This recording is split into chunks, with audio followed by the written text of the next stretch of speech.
Be'ezrat Hashem. Okay, so we continue where we left off. Now we're in Pasuk Kaf Dalet. We will be Be'ezrat Hashem learning Kaf Dalet and Kaf He,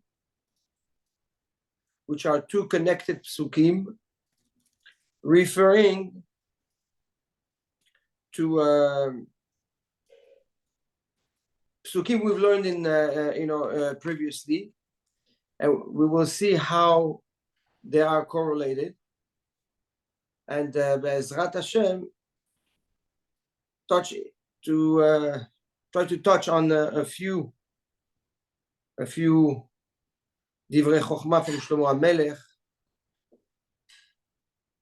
and if we have more time, we'll learn more. But okay, so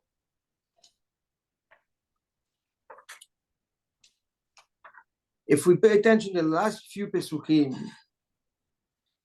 the Torah, Shlomo HaMelech tells us how the Torah can cure and heal different types of flaws. The petty, the simple, that is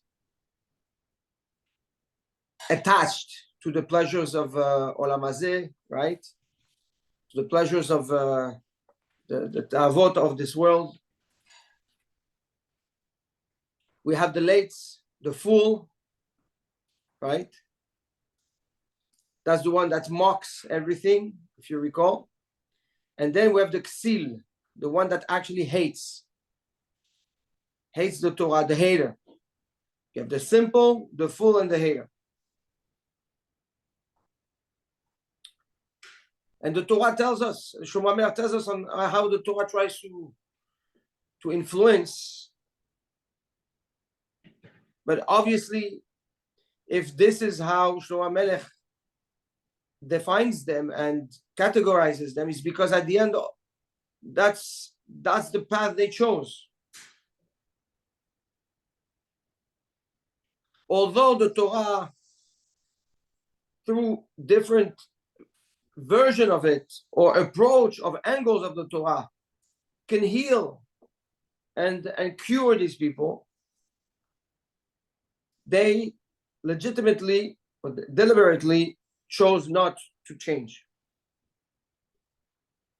So Shlomo HaMelech says, Yan karati vatema'enu. Since I called, vatema'enu, and you refused,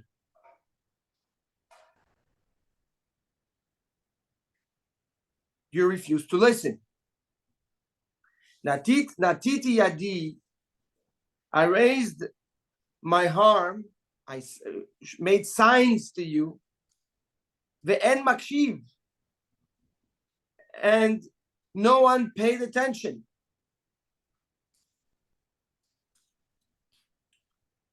So pay attention. Here we have Ya'an, since karati, I called, I spoke, right? Vatema'enu, and you refused. So there's the talking, the calling, and there's the rebuke, the refusing. The refusing to listen.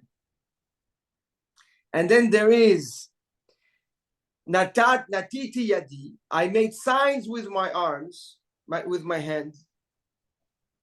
Ve'en makshiv, and no one is here to listen, to pay attention.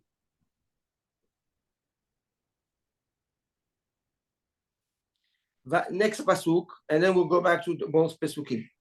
Vatifre'u kol atzati, you spurned all my advice. All the advice I gave you,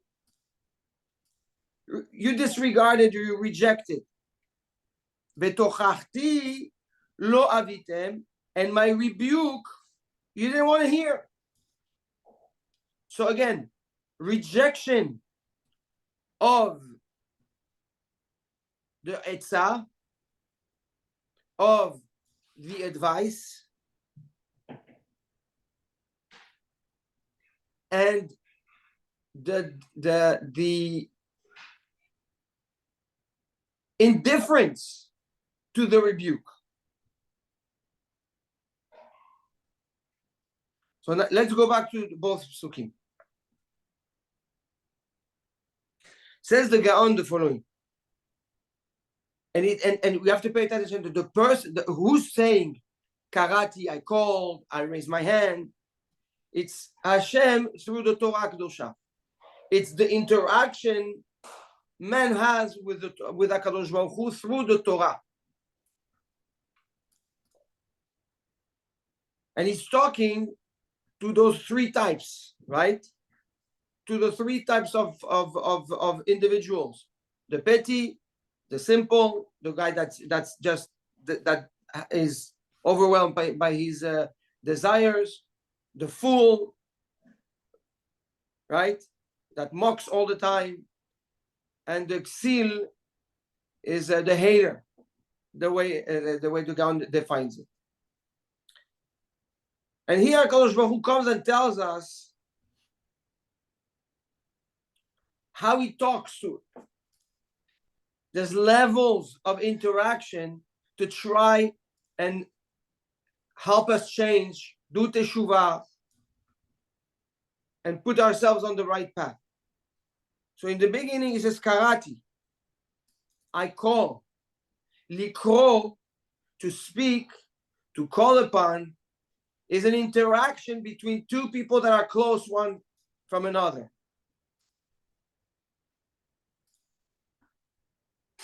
We're not close, very close, because if we were very close, we would be intimate. But we're far enough that we can talk. We hear each other. We don't need to raise our voice. We don't need to scream. Says the Gaon Mivilna, HaKadosh Baruch Hu, when we are a little far and he sees we're drifting, he will use our conscience, our heart, the voice that's inside of us calling us to say, hey, you know you're doing something wrong. The guilt. So Hashem will put in front of us sometimes also shlichim. You meet someone and you talk about something and randomly the guy gives you musar and he doesn't even know he's giving you musar. And you're like, wow, this guy, he said this. It's so true. I could use it for myself, right? Or you open a book and the subject you're learning is a subject that's talking to your heart. It's an interaction between HaKadosh Baruch Hu and the person, showing him, here, I'm interacting, I'm talking to you, and I'm using a voice to awake the voice in you of justice and of reason. Vatema'enu, you refused. What does it mean to refuse? To refuse something is when you are offered something and you choose not to take it. This is to refuse. So the first engagement of Hashem with a person that's drifting in the wrong direction is to bring answers to that person, interact with the person, even though the person is a little far from, is not close. I don't want to say far, but he's not close from Hashem. But the person chooses to proactively reject this opportunity.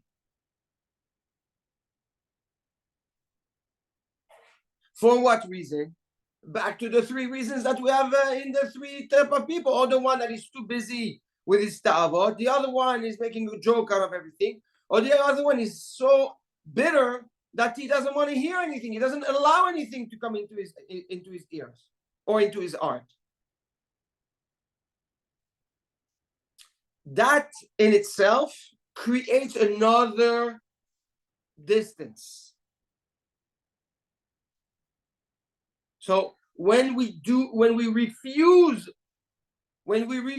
to listen, to advise. Now, these are advice. We have to be. What's an advice? An advice, says the Gaon, is a message that usually will empower something good in the person in order to elevate that person and make him want to do the right thing. So the advice is always on the positive side of the spectrum in a conversation with a person. That's the advice.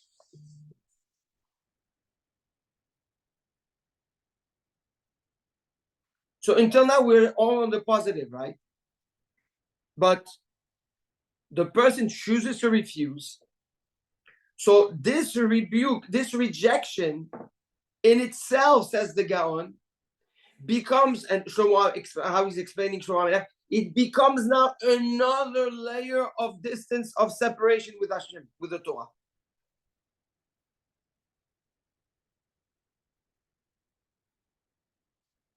So you have the action that led to the first separation of the person, his behavior. And then you have the choice of the person to refuse the etzah, the advice, that creates another layer of distance, another distance. So you have first distance is the behavior, and then you have the rebuke of to accept the advice, that is another type of distance the person creates.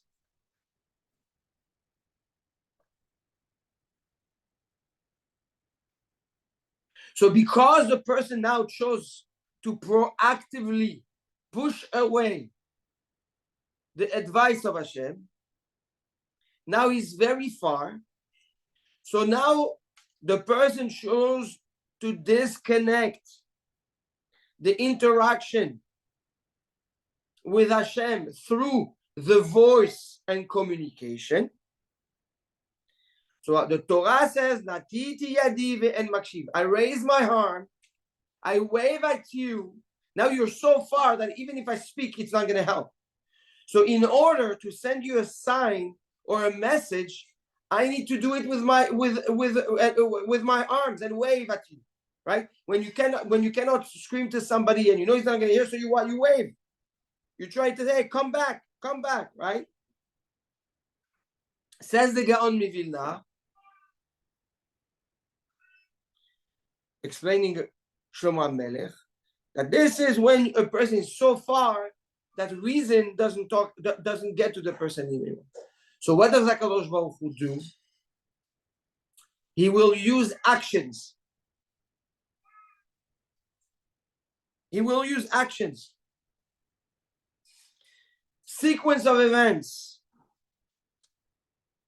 If I cannot talk to your heart and I cannot talk to your logic and reason you, then I'm going to bring actions in your life that will force you to reflect on what's going on in your life.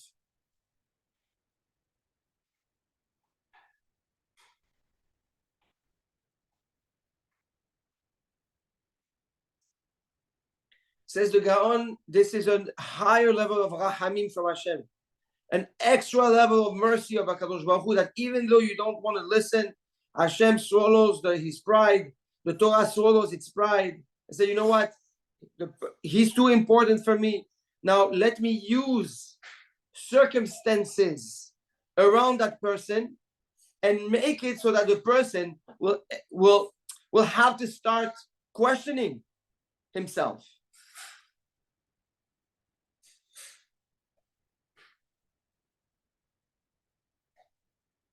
Sequence of events, circumstances that strike the attention of a person to pause and normally try to listen.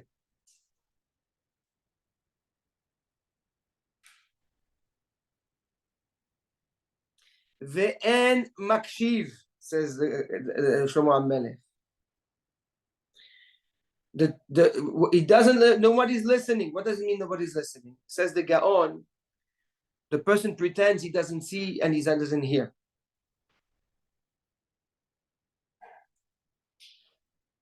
It's like a person gets a slap in the face. It's nothing.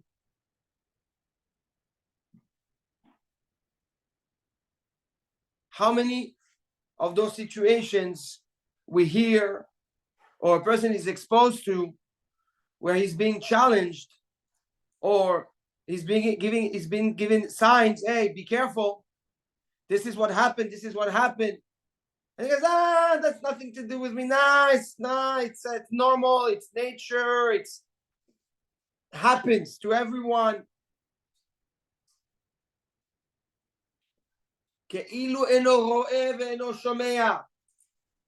He makes as if he doesn't see and he doesn't hear.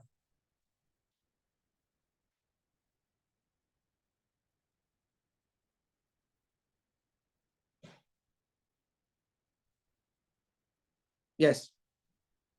Rab, when there is a thought on on guilt or conscious, so Hashem is putting, like, the guilt is Hashem talking through us, through the guilt or through the conscious. Direct That's talking. right.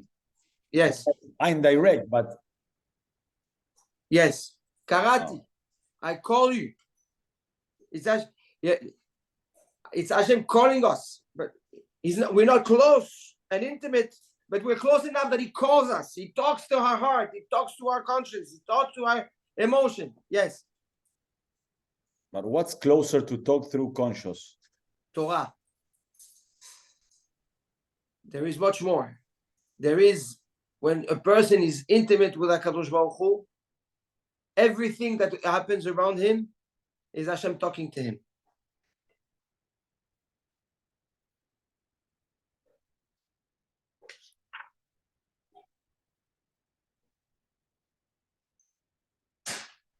So screams Shlomo HaMelech, Vatifre'u kol atzatai.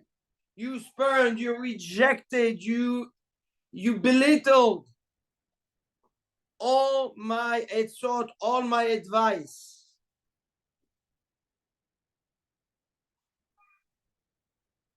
And now it's Hashem, the lover.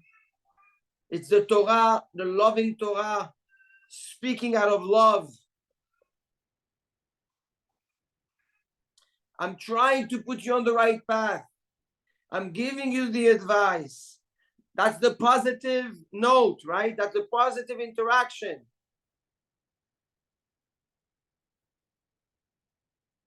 Then he says, if this is not good,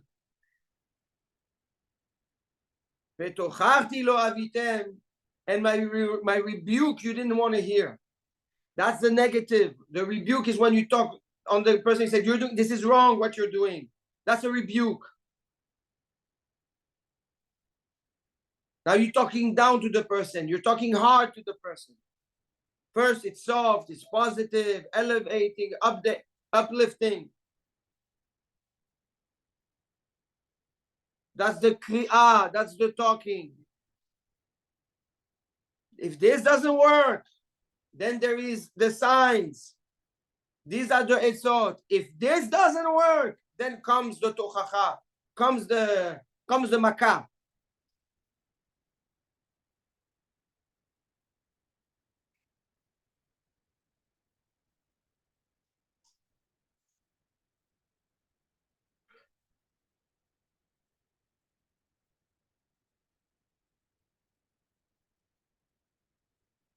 Here it's another level.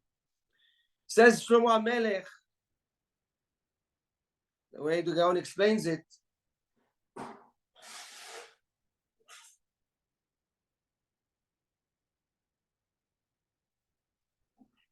the tochacha is coming to hurt. And within the tochacha, there's levels of pain. So first, there is the kri'ah, positive speech, uplifting, love. Then there is actions around you, circumstances that should make you think, don't hurt, but they are puzzling enough to get you to ask some questions. When those two, and obviously in each you have layers of each, right? Levels of kri'ah, levels of waving, natiti yadi. And then there is if those two that are on the positive note don't work, then the tochacha kicks in. Then the rebuke kicks in. And when the rebuke kicks in, by default, the rebuke is coming to hurt. Because if the love didn't work, then pain hopefully will work.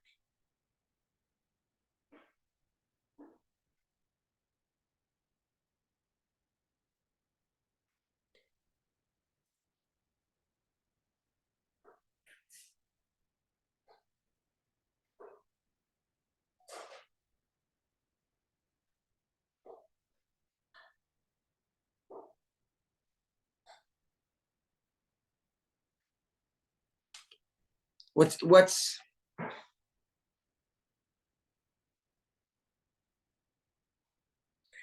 beautiful here, but to a point also scary, is that essentially when you think about it, what is the Torah, what is Shlomo HaMelech telling us? We're in constant communication with HaKadosh Baruch Hu no matter what. It's not that there's time where he talks, there's time where he doesn't. No, he's always talking. If you're in sync and you are connected, then it's all talking. And if you're not, then he's talking to you to try to bring you back. So every rejection that we actively do not to listen is what creates on top of our behavior a real layer of disconnect. So who's disconnecting from HaKadosh Baruch Hu proactively is our comfort zone or our mockery or the hate of the anti that's in us, right? The anger that's in us that creates that power, that difference, that separation with Hashem. And those rejections lead to the pain.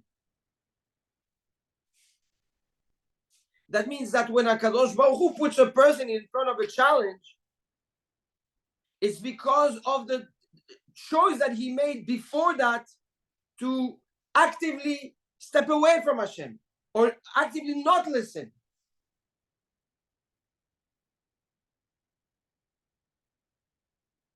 But every situation we're in, it's another opportunity Hashem takes to actually engage with us. So we are constantly reminded by Hashem that He loves us and that He wants us close. But for many reasons, we choose to be far. And those are the psukim that we read in the past, shiurim. When the pasuk says, "Chochmot bachutz tarona, bachot iten kola," when the chochmah, right, speaks out in the streets, berosh omiot in the entrance in the gates of the cities, tikra bebitre sharim, ba'ir amariat tomer, right? All these psukim are the ways Hashem interacts with us in the soft way. And then comes the tochacha, ad matai peta'im tashuvu letochachti, hine abi'a lachem ruchi, odi'a devarai etchem.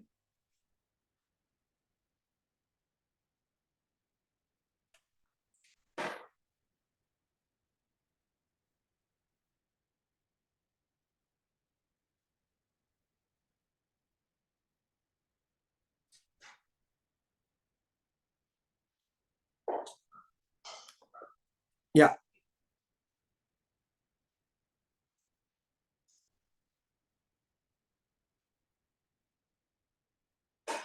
So it's like, it's like I don't know how to call it, like a spiral. Hashem touches what's far from us when we're in the center, and slowly it gets, more in it, and we spoke about it in the past. And nogea, It's like an onion. Until Khalila hits the center where it hurts the most. But it's not because he wants to punish. From his end, it's coming out of love because he wants us close. It's like a father that sees his son do wrong thing. So in the beginning, you talk nice, I love you, you're the best. And then, you should do this is better.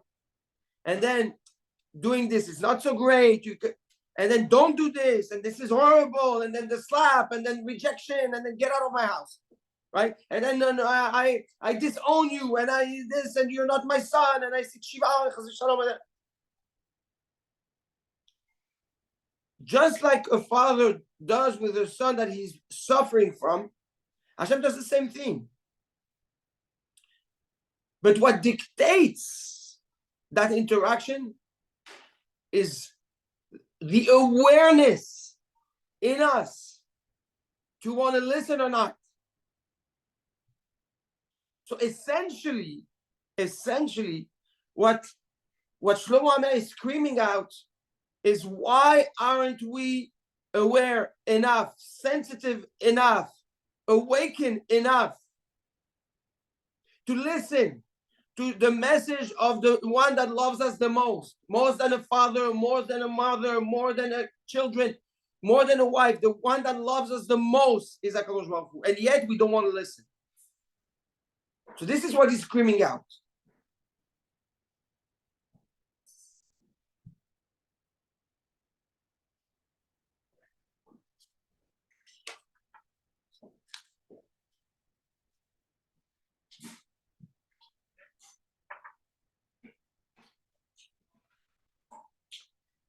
Says the guy, clear?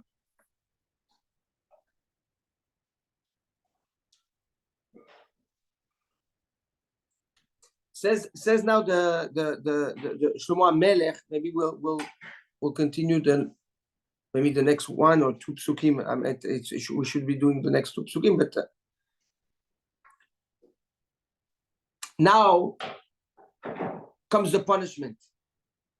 There is the kriyah, there's the calling, there is the rebuke, and then there's the punishment. So says Shlomo Amelech, I called you, you didn't listen. I waved to you, you didn't want to see. I gave you advice, you rejected them. You disregarded them. I rebuked you. You didn't want to listen. Right? 4 things: calling, waving, etzah, right? Giving advice, and rejecting the rebuke. 4 things.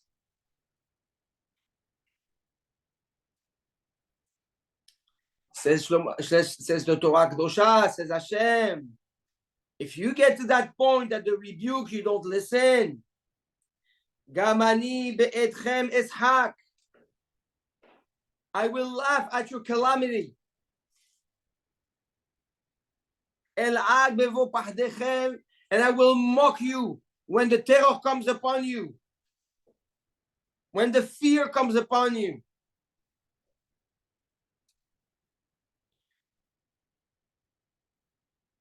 Bevo keshoah pahdechem, when the terror, when the fear will come like a disaster. The etchem, and your calamity, kesufa, will come like a storm, like a tornado. Ye'ete, and will arrive at you like bevo alechem tzara v'tzuka, when trouble and distress will come upon you. Here, Shlomo Amelech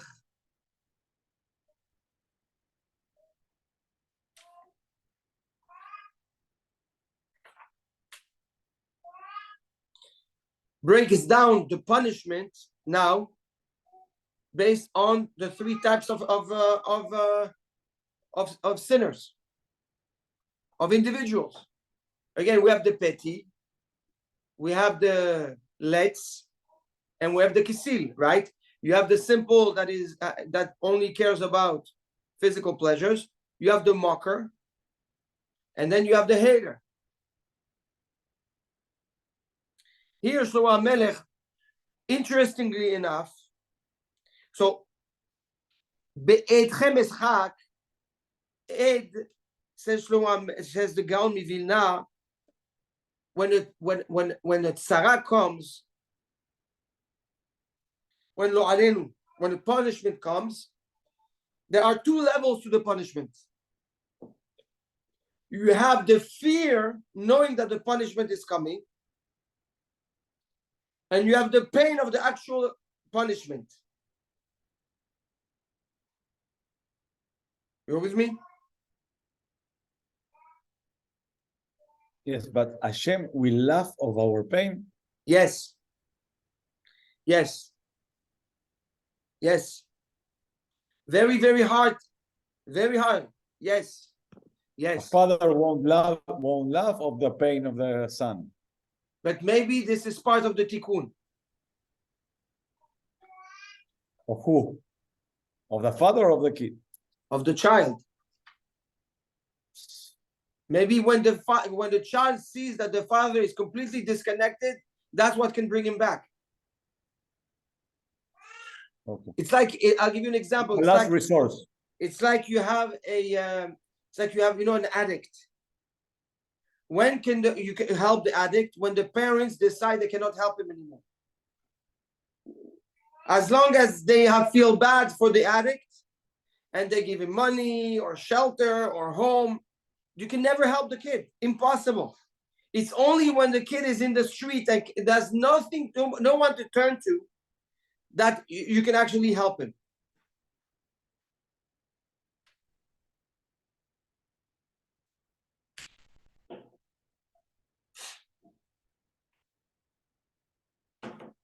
Alors, against the laughter or then the mocker, Shlomo Melech starts and says, Gamani be'etchem eschak. You laughed at me. You laughed at all the etzot and all the trials to elevate you and all the opportunities. You laughed at it. Now I'm going to laugh at you in pain. The same way you laughed at me, I'm going to laugh at you. El'ag, and I will mock your fear.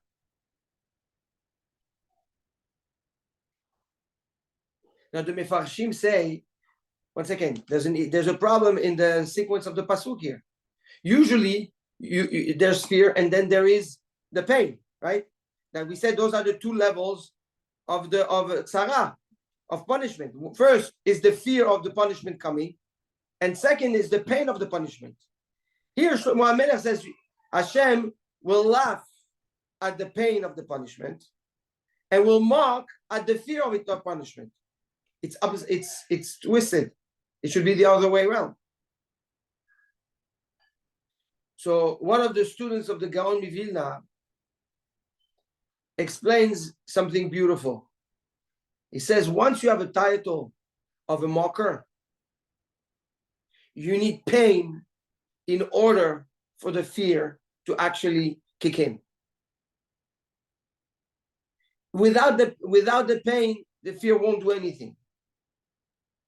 So somebody that mocks and that laughs and that belittles everything all the time, his only tikkun essentially is the actual pain, because the fear of the pain coming is no fear to him.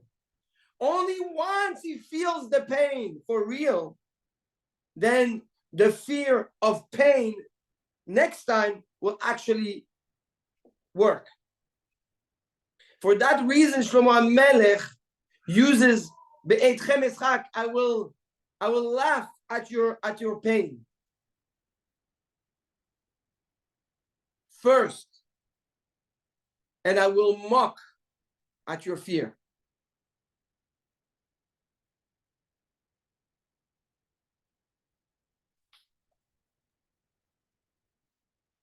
So that's regarding the let's. Yes, yes. Does the word laugh mean just to not have pity on us? Is that what it is, or is it an active, like, cause like laughing seems like a positive, right? Or is it not a negative? Like, I will not have pity on you. Good. Here the laughter is midah keneged midah. It's indifference, total indifference. Good. Next pasuk kaf zayin. Bevo keshoah pachdechem, when terror will come like a disaster, ve'edchem kesufa ye'ete. Here you see that the pachad is first, right? Bevo keshoah pachdechem, when the terror, when the fear will come upon you like a disaster, ve'edchem, and the calamity, which is the actual pain of the tzara, the pain of the punishment, kesufa ye'ete, will come like a tornado. Says the Gaon Mivina, that's regarding the petty. That's regarding the type of people that run after the pleasures of this world.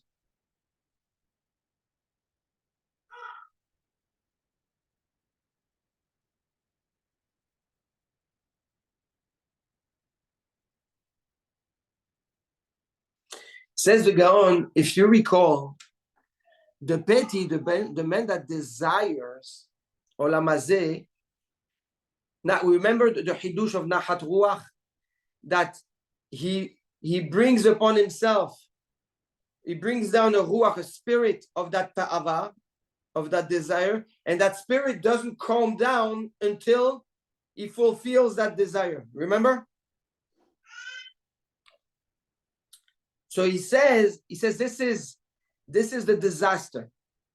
The fear, okay, is what will shake this ruach. But in order to shake the ruach, it has to come like a shoah. You know, we call the shoah the Holocaust. Yeah, shoah in Hebrew is the Holocaust. It's like a Holocaust, like a disaster. Because it means the disaster.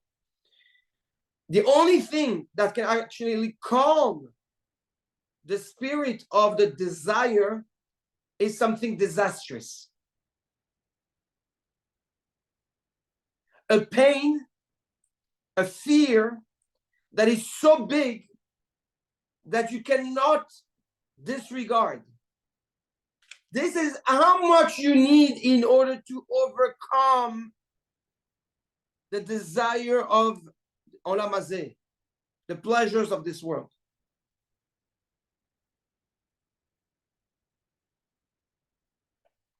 When you think about it, unfortunately, letzarenu harav, I think many people felt it in the beginning of October 7th.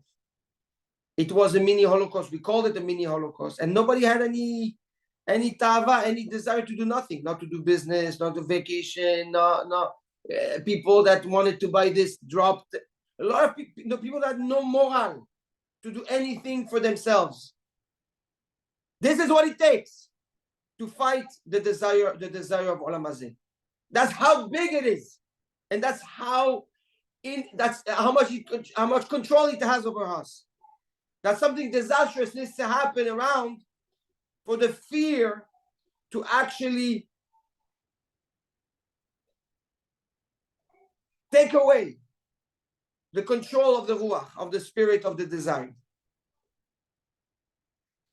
The etchem and the pain of the calamity will come like a sufa, will come like a tornado. The sufa,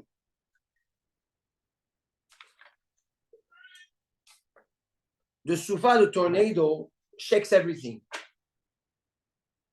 It shakes everything. There's no more place of nothing. There is no structure. there is no organization. By definition, a tornado comes and takes everything and turns it around and mixes it so that nothing has no structure and no place and no value anymore. The pain of the calamity, of the disaster after the fear shakes up everything in one's life. And at that point, the person is so shooken up that he has nothing to rely on anymore, nothing to fall back on. He is completely destroyed.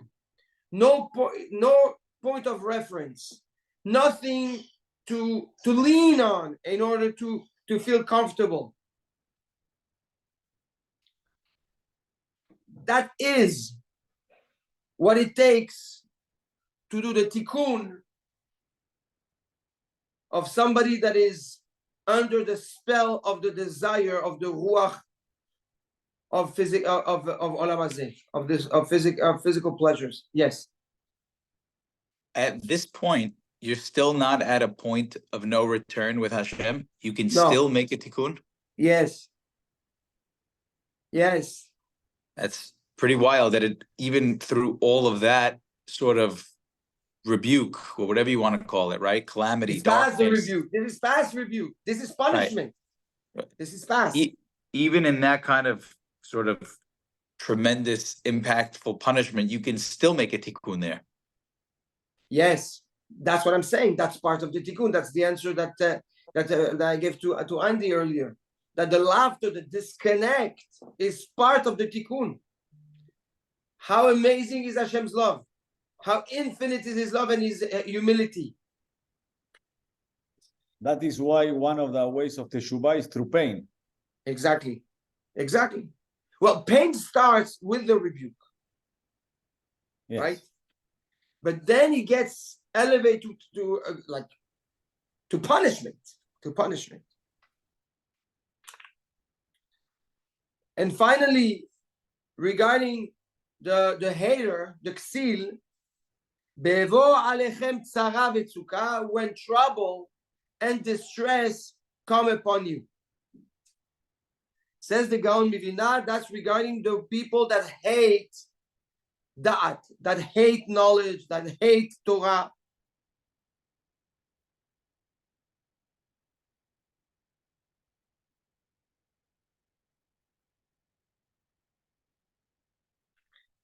He says, the intellect that rejects and hates the ksil, it's not fear of calamity that will actually move him. Why? Because he finds rationale in everything. So how does HaKadosh Baruch Hu presses on the button? Distress and trouble.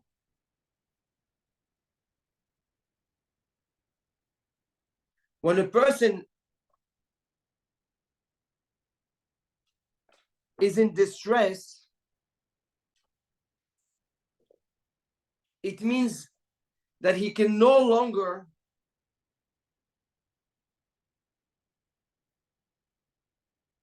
relate or hold on to anything substantial, consistent.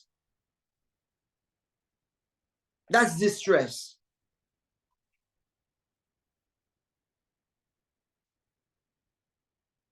Trouble is when a person is overwhelmed by events that forces him to try to fix the problems.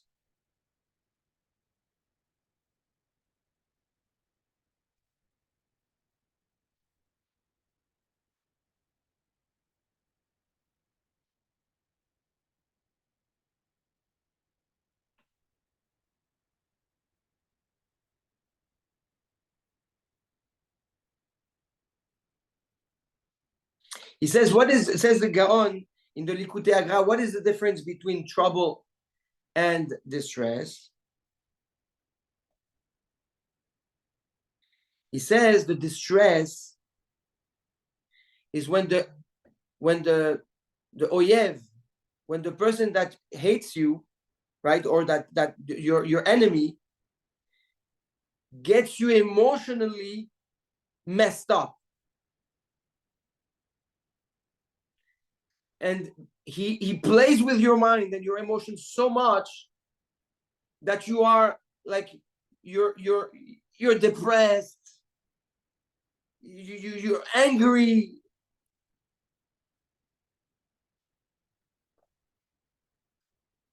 However, the pain, the tzara, the trouble, is when the enemy takes away what you have physically. So says Shlomo HaMelech, the haters, HaKadosh Baruch Hu will first mess with their physical stability, and eventually get to their inner emotional peace and make them now angry, hate, depressed.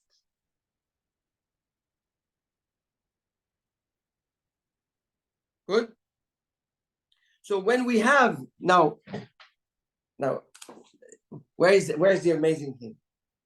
Is that HaKadosh Baruch Hu talks to all of us.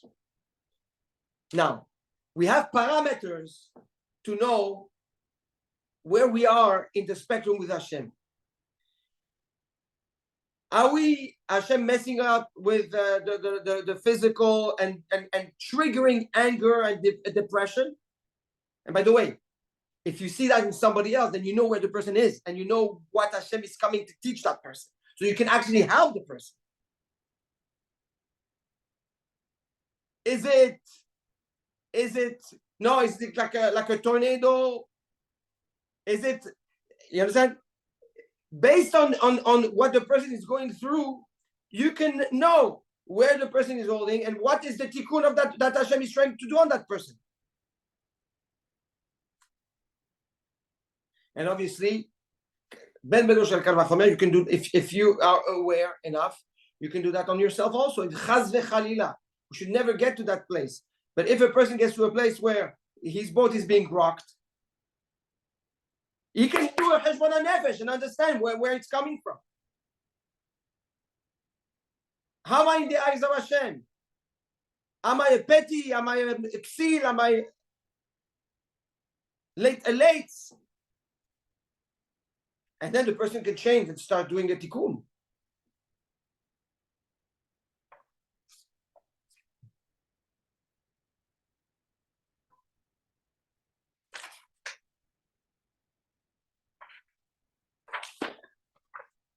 So we're going to stop here because then it's another layer of disconnect.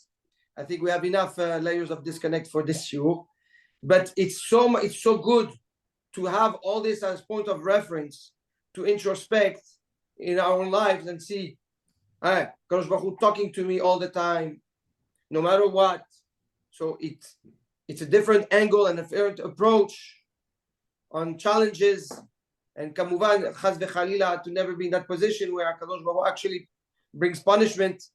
But even then, a person can identify how he's being seen by Hashem depending on how the punishment comes and what it triggers in that person. Baruch Hashem. Baruch Hashem. So we are all together. We finished pasuk Kaf Zayin.